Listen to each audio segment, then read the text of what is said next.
नमस्कार दोस्तों, दिल की बात आपसे सब तक नया एपिसोड, नई कहानी, फिर से नई हस्ती। और आज जिनसे मुलाकात करने जा रहे हैं, हर एक स्टूडेंट का, हर एक माता पिता का सपना होता है कि मेरा बच्चा भी आईएएस ऑफिसर बने, आरएएस ऑफिसर बने या कोई भी सरकारी विभाग में अच्छे पद पर कार्य करे। उसके लिए हम दिन रात मेहनत भी करते हैं, पढ़ाई करते हैं, कोचिंग इंस्टीट्यूट्स में जाते हैं, बहुत डेडिकेशन के साथ कार्य करते हैं और जब हमें वो पद प्राप्त होता है तो हमें बहुत खुशी होती है। आज हम मिलने वाले हैं डॉक्टर जगदीश प्रसाद जी से, जो कि राज्य सेवा के अधिकारी हैं और अभी वर्तमान में निदेशालय महिला अधिकारिता में राज्य समन्वयक के पद पर कार्यरत हैं। मैं सबसे पहले स्वागत करना चाहूँगा सर, आपका स्वागत है हमारे शो में। और सर वाकई में बहुत खुशी होती है कि जब हम एक ऑफिसर से मिलते हैं, बिकॉज आपने इतनी पढ़ाई की होती है और इतना समय आपने डेडिकेशन के साथ दिया होता है सरकार को और अपने पद को, कि जिम्मेदारियां निभाते निभाते आपको भी एक बार कहते हैं ना, अब मेहनत का फल अब मिला है, तो वो खुशी होती है। लेकिन सर यहाँ जो मैं व्यूअर्स के लिए, हमारे दर्शकों के लिए जो सबसे बड़ा सवाल मेरे दिमाग में है, बिकॉज मैं भी कहीं ना कहीं से इस जर्नी से गुजरा हूँ, कि जब हम पढ़ाई करते हैं कि हम दिमाग में गोल सेट होता है कि मुझे एक ऑफिसर बनना है, ठीक है, उसके बाद जो जिम्मेदारी है वो अलग है, बट उस जर्नी के दौरान हम कई बार देखते हैं कि हम तनाव में आ जाते हैं। पढ़ाई का प्रेशर होता है, पेरेंट्स का प्रेशर होता है, रिश्तेदारों का प्रेशर होता है और हमारा खुद के ऊपर भी प्रेशर होता है कि क्या हम उस पोस्ट तक पहुंच पाएंगे या नहीं पहुंच पाएंगे। सबसे पहले मैं यही जानना चाहूँगा सर, हम उस प्रेशर को कैसे डील करें? देखिए, ट्वेल्थ तक जो मेरी स्कूल एजुकेशन है वो मेरे गांव से ही हुई थी, सूरजगढ़ झुंझुनू से। और उस समय चूंकि बायोलॉजी थी इसलिए डॉक्टर बनना था, डॉक्टर बनने का सपना था पेरेंट्स का भी। तो गांव में कोई प्रशासनिक अधिकारी नहीं था, तो जनरली यही रहता था कि हमारे बच्चे हैं ना डॉक्टर बन जाएं, इंजीनियर बन जाएं, टीचर बन जाएं या कुछ और जो भी नॉन गेजेटेड पोस्ट है उसके ऊपर चले जाएं। तो तब तक दिमाग में यही फोकस था कि चलो डॉक्टर बनना है। फिर ट्वेल्थ के बाद में मैं पीएमटी हुआ करती थी उस टाइम पे, मेडिकल एंट्रेंस टेस्ट, तो उसकी तैयारी के लिए जयपुर आया ट्वेल्थ के जस्ट बाद ही। तो एक साल तैयारी करी, तो वो जो एक साल था वो इतना तनावपूर्ण एक साल रहा कि उस समय ये दिमाग में चलता था अगर सिलेक्शन नहीं हुआ पीएमटी में तो क्या होगा, साल भी खराब, घर वालों के पैसे भी खराब। और फिर बाद में पारिवारिक स्थिति ऐसे नहीं थी कि मैं दोबारा अटेम्प्ट लूँ कि भाई नहीं होता है तो मैं कहीं फाइनली तैयारी करी एक साल। तो पीएमटी में नहीं हो पाया, लेकिन ऑल इंडिया जो टेस्ट होता था उसमें मेरा वेटनरी कॉलेज में सिलेक्शन हो गया। मेरा 98 बैच था और 1998 के अंदर महाराष्ट्र का परभनी में वेटनरी कॉलेज है, वहाँ मेरा एडमिशन हो गया था उसके। तो वो जो एक दौर था, तो वो मतलब इतना है कि मैं ये समझता हूँ जब मैंने इतना स्ट्रेस फेस किया, तो आज जो कॉम्पिटिटिव एग्जाम्स की तैयारी करने वाले बच्चे हैं उसी दौर से गुजर रहे होते हैं, उसी को फेस कर रहे होते हैं। तो वो तनावपूर्ण माहौल है। उसके बाद में कंप्लीट हुई ग्रेजुएशन, फिर जॉब भी लग गया। तो बीच का थोड़ा सा डिग्री कंप्लीट होने के जॉब लगने के बीच में लगभग 6 महीने का समय था। तो वो 6 महीने भी मेरे लिए इतने क्रूशियल थे कि मैं बेरोजगार बैठा हूँ, डॉक्टर बनने के बाद में बेरोजगार बैठा हूँ। तो एक वो समय आया, तनावपूर्ण स्थिति थी। फिर जॉब लग गया और उसके बाद में मेरा जो प्रशासनिक सेवा में आने का सपना था मैं उस पर जुट गया और मैं तैयारी करने लग गया। मैंने कई बार आईएएस मेंस भी दी हैं और आरएस की परीक्षा भी दी थी। तो मुझे ये महसूस हुआ कि उस समय जो तैयारी मैं कर रहा था और ट्वेल्थ के बाद में जो तैयारी कर रहा था, तो उसमें स्ट्रेस लेवल कहीं ना कहीं ट्वेल्थ के बाद जो पीएमटी की तैयारी हम लोग कर रहे थे वहाँ स्ट्रेस लेवल बहुत ज़्यादा है। मैं इसको अगर कोरिलेट करूँ तो ये कि आज आप देखिए कि कोटा के अंदर हर साल बच्चे सुसाइड करते हैं कॉम्पिटिटिव एग्जाम्स की वजह से, तनाव, क्योंकि हर पेरेंट्स को इतनी ज़्यादा एक्सपेक्टेशंस होती है बच्चों से। तो वो ओवर जो एक्सपेक्टेशंस है वो कहीं ना कहीं बच्चे को स्ट्रेस में और तनाव में ला देती है। क्योंकि हमेशा हम कंपैरिजन करते हैं कि पड़ोसी का बच्चा ये बन गया, फलाने रिश्तेदार का ये बन गया, हमारे कुलीग का बच्चा ये बन गया। तो मैं ये समझता हूँ कि इसको कहीं ना कहीं करके कम करके बच्चे पे छोड़ देना चाहिए कि तुम अपनी मेहनत करो। और गीता में जैसा भी कहा गया है कि कर्मण्येवाधिकारस्ते फलेषु कदाचन, तो वो कर्म है वो उसकी मेहनत पे छोड़ देना चाहिए, क्योंकि हर बच्चा मेहनत करता है। तो मेरा यही मैसेज है पेरेंट्स को भी कि जीवन में ऐसा कोई पल नहीं है जब तनावपूर्ण नहीं हो, बस फ्रिक्वेंसी और उसकी इंटेंसिटी और उसका तरीका बदल जाता है। तो हम उस समय जो है बच्चों के काउंसलर बने, पेरेंट जो है बच्चों के फ्रेंड बने, हमेशा मोटिवेट करें कि बेटा अपनी मेहनत करो, तुम अच्छा रिजल्ट करोगे। यहाँ पे सर महत्वपूर्ण बात ये भी है, जिसे हम बच्चे से एक्सपेक्टेशन कर रहे हैं कि यार वो ऐसे बने, ऐसे पास हो, ऐसा अच्छा, वो तनाव कहीं ना कहीं उसको दे रहे हैं। लेकिन इनडायरेक्ट अगर हम देखा जाए कि एज ए माता पिता हम भी कहीं ना कहीं काम कर रहे होते हैं, हम भी कोई जॉब कर रहे होते हैं या घर संभाल रहे होते हैं, तो कहीं ना कहीं हमारे ऊपर भी प्रेशर होता ही है। तो उस चीज को भी हमें समझना पड़ेगा कि फिर हम अपने बच्चों को इस तरह का प्रेशर ना दें, बल्कि हमारे प्रेशर को भी उनके साथ बैठ के प्यार से उसको भी टैकल करें ताकि हम भी खुश रह सके, वो भी खुश रह सके। यहाँ पे सर जैसे बचपन जो होता है ना सर, बहुत प्यारा होता है, और बचपन में हम खेलते हैं, मस्ती करते हैं, कुछ शौक होते हैं हमारे, छोटे छोटे से शौक होते हैं जिसको देखकर हम सपना देखते हैं कि बड़ा होने के बाद मैं शौक को पूरा करूंगा। बट मोस्टली क्या होता है सर, जब जॉब लग जाती है या हम अपने बिजनेस में उलझ जाते हैं, तो हम अपने उस शौक को कहीं ना कहीं खो देते हैं, भूल जाते हैं उस बचपने को। और फिर जब एक उम्र का जब आखिरी पड़ाव हमारे पास होता है ना, तब हमें रियलाइज होता है कि वाकई में मैंने उस शौक को तो पूरा ही नहीं किया, यानी मैंने मेरी जिंदगी को जिया ही नहीं। अभी तक मैं अपनी ड्यूटीज निभा रहा था, पढ़ाई कर रहा था, घर संभाल रहा था। तो वो जो मानसिक तनाव में जो उलझ जाते हैं ना, तो क्या हम ऐसा कर सकते हैं कि हम अपना काम करते हुए हमारे उस बचपने को जिंदा रख सके? आपने बचपन की बात जब आती है तो बहुत सारी अच्छी खूबसूरत स्मृतियाँ सामने आती है कि बचपन का जो दौर, मैं अगर ये कहूँ कि जीवन में अगर सबसे अच्छा कोई दौर है तो वो बचपन का दौर है, जहाँ आप एकदम बिंदास मतलब अपना फ्रीली सब कुछ करते हो, और उसमें पेरेंट्स का भी इतना हस्तक्षेप नहीं होता है कि बचपन में सब चीज़ एक्सक्यूजेबल होती है। लेकिन एक अंतर ये है कि आज का जो बचपन है, उस समय का जो बचपन हुआ करता था, तो एक तो ये था कि हम लोग उस समय प्रकृति से जुड़े हुए थे, नेचुरल जुड़े थे। सोसाइटी में क्या होता है, लोगों से जुड़े हुए थे। आज इंटरनेट आ गया, मोबाइल आ गया है, तो हमारा बचपन टोटली बदल गया है। हम लोगों को पहले एक दूसरे से मिलने के लिए घर से बाहर निकलना पड़ता था, फिर दूसरों के घर में जाके जो है सोसाइटी से जुड़ाव होता था, दूसरे परिवारों में क्या संस्कार मिल रहे हैं, बच्चों को सिखा रहे हैं, तो वो अपनत्व भी मिलता था हम लोगों को। दूसरा तो बचपन में ये भी होता था कि कॉलोनी का कोई भी बच्चा हो, चाहे सारे परिवार वाले उनके गार्जियन होते थे। हाँ। और हम लोग का रूटीन ये होता था कि स्कूल से आए, क्रिकेट के लिए टाइम तय था कि सब छुट्टी 4 बजे होगी, 4:30 बजे ग्राउंड में मिलना है, तो क्रिकेट हम लोग खेलते थे। और फिर बाद में जैसे होली दिवाली आता था तो हम लोग रात में भी खेलना है, गॉसिप करना है, मतलब बैठ। उस समय अच्छी बात ये थी कि पेरेंट्स का ट्रस्ट था कि भाई बच्चे जो हैं कहीं गलत नहीं करेंगे, रात लेट नाइट में है तो खाली कंसर्न नहीं था कि टाइम से खाना खा लो, उनका ध्यान नहीं, कोई पड़ोसी हाँ, नजर बनाए तो हुए हैं। एक तो क्राइम नहीं था, हाँ। और सामाजिक सौहार्द भी था, और गार्जियन की रिस्पॉन्सिबिलिटी सभी समाज वाले भी निभाते भी थे उसमें। और आज जिस तरह से चीज़ें बदल गई हैं, सोशल मीडिया आ गया, इंटरनेट आ गया, जो क्राइम हो रहा है उससे कोई भी अपने बच्चों को रात में घर से निकलने के लिए अलाउ नहीं करता, चाहे वो लड़की हो चाहे लड़का हो। तो जो नेचुरल माहौल हम लोगों को मिला कि बैठे बिंदास, अब जैसे होली आ रही है तो धमाल होते थे, डब होते थे, गिंदड़ होता था। मैं तो शेखावटी का हूँ, तो गिंदड़ होते थे, हम लोग 12-12 बजे तक पार्टिसिपेट, नवरात्रा होते थे उस समय पे, रामलीला हुआ करती थी, तो रामलीला रात में 12 बजे तक चलती थी। परिवार के सभी सदस्य, इंटरनेट जो है इंटरटेनमेंट की लिमिटेड चीज़ें थी, तो हमें एक स्वच्छ और मतलब ओपन स्वतंत्र माहौल मिला बिना किसी प्रेशर के। आज आधे घंटे के लिए बाहर चले जाते, चाहे हमें चले जाए, बच्चे चले जाएं, तो बड़ा टेंशन हो जाता है।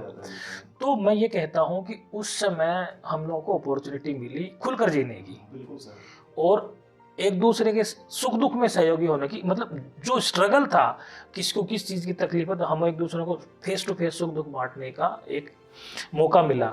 आज केवल सोशल मीडिया पर, हाँ तबीयत खराब है, ठीक है, अपना ध्यान रख, दवाई ले, दैट्स ऑल, वहीं तक सीमित हो गया। वो जो छुपा हुआ क्या था वो एक चीज़ और मैं यहाँ बताना चाहूँगी, हमारे जब होली दिवाली त्यौहार होता था ना, तो हमारे एक ट्रेंड है हमारे समाज में, उधर हमारे शेखावाटी की तरफ, कि उस त्योहार के अगले दिन सब रामा शामा करने जाते हैं। हाँ। कि भाई बड़े बुजुर्गों से मिलना है, यार दोस्तों से मिलना, तो यही पता लग जाता कौन छुट्टी गया हुआ था, कब आ गया, और जो बड़े बुजुर्ग हैं उनका आशीर्वाद भी मिलता था, और फिर खाना भी कोई अपने घर पे खाना खाता ही नहीं था कि भाई तुम्हारे यहाँ चले गए, तुम्हारे यहाँ क्या बना तुम खिला दो भाई, दूसरे के यहाँ तुम खिला दो भाई। तो पूरे दिन वही दौर चलता था।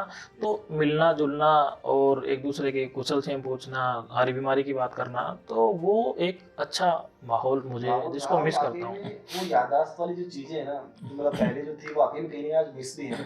तो कहीं ना कहीं हमें उनको वापस रीजनरेट करने की आवश्यकता भी है। ऐसा नहीं कि कुछ भी पॉसिबल नहीं हो, पॉसिबल है, बट हमें थोड़ा सा अपने आप को डाइवर्ट करना पड़ेगा, थोड़ा सा वापस पुरानी दौर को जिंदा करने की जरूरत है।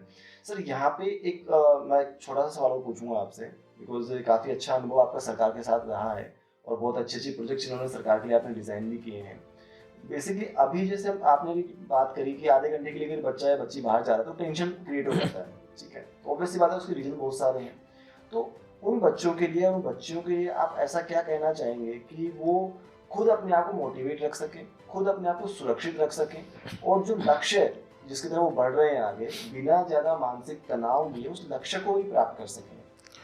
देखिए, मैं ये कहता हूँ कि जब हम किसी चीज़ की कंपटीशन की तैयारी करते हैं तो दिमाग में केवल फोकस तो यही रहता है कि हाँ भाई ठीक है मुझे वो करना है।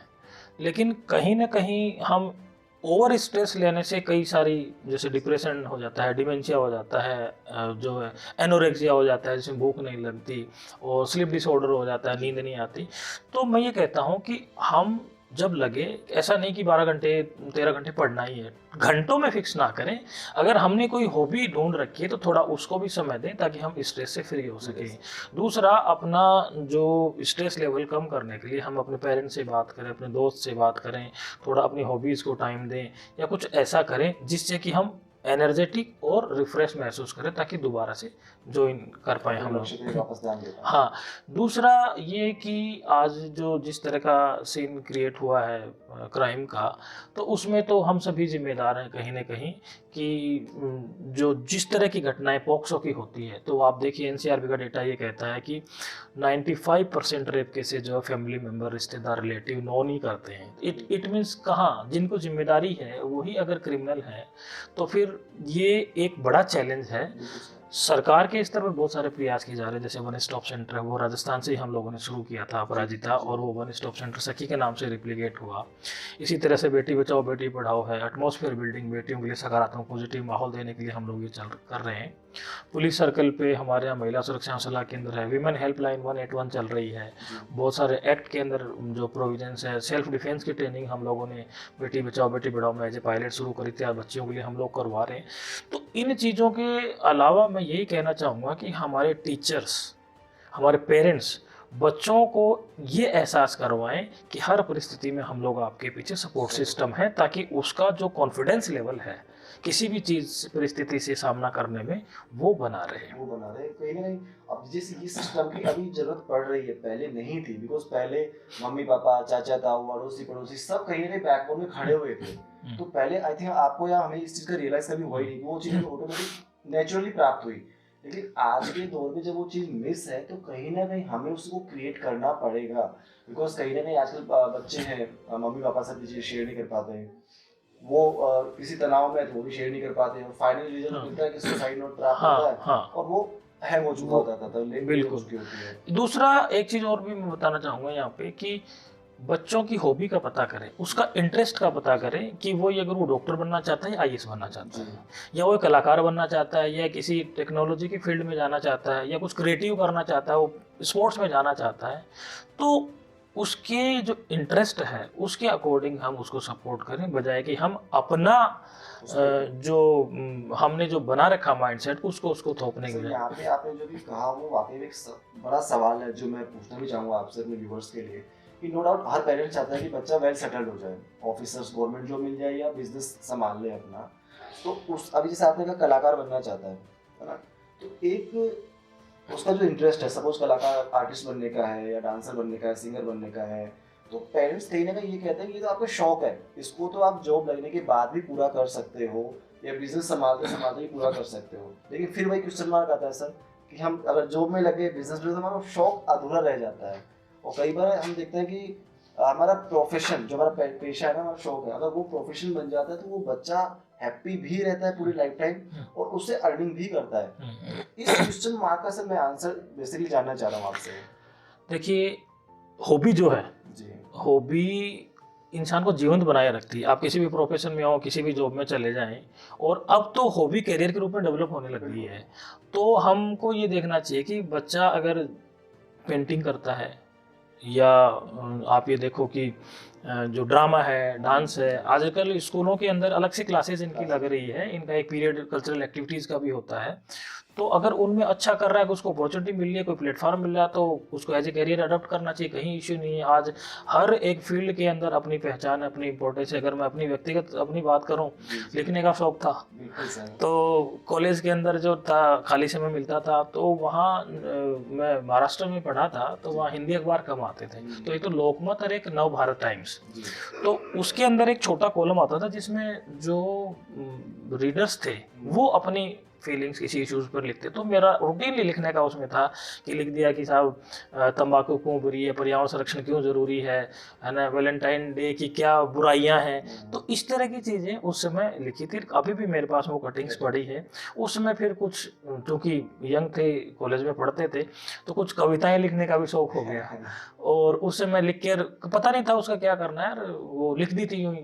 तो अभी अब फिर बाद में अभी कुछ दिनों पहले जैसे मैं वो ढूंढी, मैंने पढ़ी थी उसमें, तो फिर आपके जैसे कोई मिलने वाले मित्र थे, उन्होंने कहा कि जब आप इतना अच्छा लिखते हो तो इनको पब्लिक में जाने, तो उसको कंपोज करो। उन्होंने मदद करी, और वो मेरी कविता स्पर्श एक संवेदना के रूप में पब्लिश हुई, उसका विमोचन हुआ, और आज वो इंटरनेट पर अवेलेबल भी है। Feelings, just expression of feelings in words. आपने कविता को जब देखा होगा, उस पन्नों को देखा होगा, तो मुझे लगता है कि शायद आपको सबसे ज्यादा खुशी उस समय महसूस हुई होगी। हाँ, और इसी तरह से कुछ गीत भी लिखे थे। अब सोचता हूँ कि कोई अगर उनको कंपोज कर दे तो वो भी कहीं ना कहीं मतलब मेरे लिए, हाँ। और इसी तरह से हम लोग जो ऑफिसर्स हैं, हम लोगों ने जो सोसाइटी में जो वीकर जो बच्चे हैं उनकी हेल्प के लिए एक ROC बना रखा है, राजस्थान ऑफिसर्स क्लब। उसमें हर फाइनेंशियल हम लोग मदद करते हैं, बच्चों को स्कॉलरशिप देते हैं, मेरिटोरियस बच्चों को, जो गरीब बच्चे हैं उनको।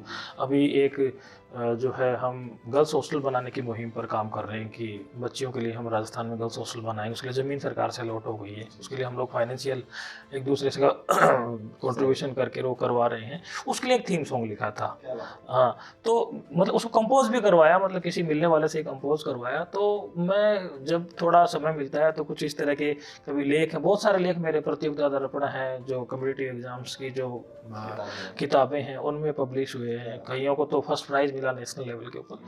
तो ये शौक था, कहीं छूट गया था, तो अभी कभी समय निकाल लेता हूँ। अभी वापस जिंदा हुआ है तो शौक दोबारा। तो आपने याद दिलाया तो मुझे अच्छा लग रहा है कि हाँ, मैं ये भी कुछ कर लेता हूँ। नहीं, वाकई में ये सच्चाई है कि प्रकृति ने हर इंसान को कोई ना कोई खूबी जरूर दी है। आप किसी का पढ़ने में अच्छा स्किल है, किसी का स्पोर्ट्स में, किसी का लिखने में, किसी का गाने में, बजाने में, सबके अपने शौक है, और वो शौक भी आपको अर्निंग देते हैं, वो भी आपका करियर बनाते हैं। और नो डाउट सर ने कहा, राजस्थान यूनिवर्सिटी है, बहुत सी यूनिवर्सिटीज हैं, वो आपके शौक को आज करियर के रूप में डेवलप कर रही है, और उस करियर के रूप में लोग कमा रहे हैं, अच्छे अपनी पहचान बना रहे हैं समाज में, और अपना वेल सेटल्ड जीवन भी जी रहे हैं।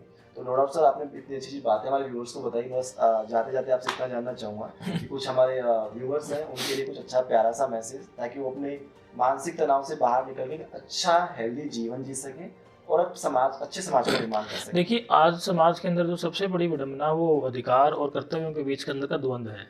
हम अपने अधिकारों की बात तो करते हैं, चाहे वो बच्चे हों, चाहे वो पेरेंट्स हो, चाहे समाज का कोई नागरिक हो, चाहे सरकार से कोई एक्सपेक्टेशंस हो, परिवार से हो, बच्चों से हो, लेकिन हम अपने कर्तव्यों को कहीं ना कहीं भूल जाते हैं कि भाई आज अगर ये हम हैं तो ये हमारी जिम्मेदारी बनती है। तो जिस दिन हम ये समझ लेंगे कि भाई मुझे मेरे बच्चे का गार्जियन के साथ साथ में एक फ्रेंड भी बनना है, बच्चा ये कहेगा कि हाँ भाई मुझे मेरे पेरेंट्स ने जो जिम्मेदारी मैं उसको बखूबी निभाऊं, समाज के अंदर से कि भी हम लोग ये कहें कि हम समाज की हर एक बच्ची हमारी बच्ची है, तो क्राइम ख़त्म हो जाएंगे। तो मेरा कहने का मतलब यही है कि हम एक जो पॉजिटिव एटमॉस्फेयर बनाने में अपने अधिकार और कर्तव्यों के साथ में हम लोग आगे बढ़ें, ताकि एक पॉजिटिव एटमॉस्फेयर डेवलप हो, उसमें हमारे बच्चे भी ग्रो करेंगे, समाज का एटमॉस्फेयर अच्छा होगा तो हमारा भी स्ट्रेस लेवल कहीं ना कहीं कम होगा, क्योंकि हम भी उस सोसाइटी का हिस्सा है। डेफिनेटली बहुत सच्चाई है, और कहीं ना कहीं हमें हेल्दी समाज बनाना तो हमें खुद को भी हेल्दी रखना पड़ेगा, तन मन और धन हर तरह से। सर, आपने इतना कीमती समय में दिया और इतनी अच्छी अच्छी बातें हमें बताई, इसके लिए बहुत बहुत धन्यवाद। फिर मिलेंगे नए एपिसोड में नई कहानी के साथ, नई हस्ती के साथ। दिल की बात आपसे सब तक।